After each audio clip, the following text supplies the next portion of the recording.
Well, professors and staff from here at NMSU came to this auditorium to hear what Tim Ketelaar and other professors had to say about salaries on campus.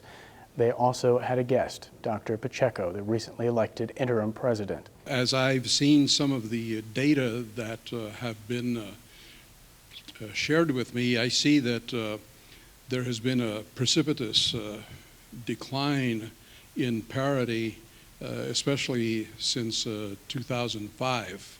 It never was, or before that it wasn't in really good shape, but it's gotten worse. Most of the faculty seems to share that sentiment. Tim Ketelaar, a faculty advisor for the NMSU Board, picked a special song to start off his presentation on faculty salaries.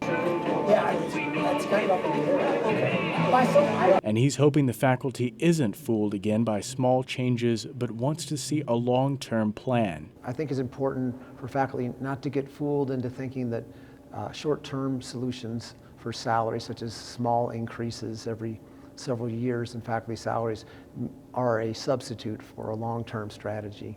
I asked Tim why faculty salaries have been so low compared to similar schools. Well, that's the million-dollar question, and I think what we're looking for is something like the $12 million answer. The $12 million he's referring to is the estimated $12.2 million the committee announced it hopes to raise NMSU's professors' salaries. The committee says that would make salaries more comparable to universities like NMSU, specifically other land-grant universities that are west of the Mississippi. We wanted to simply, in good faith, say this is what we're paid. This is what our peers are paid.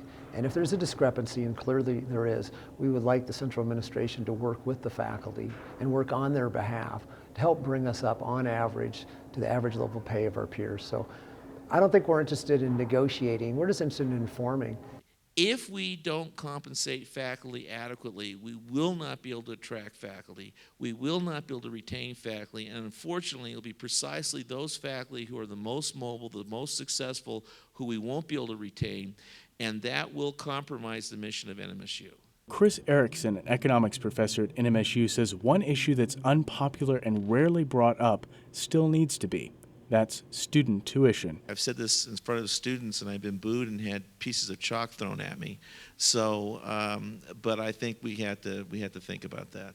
Ketelaar hopes NMSU faculty will take a survey he sent out that asks what improvements should be made. He says about 15% have taken the survey so far. In Las Cruces, Sloan Patton, KRWG News.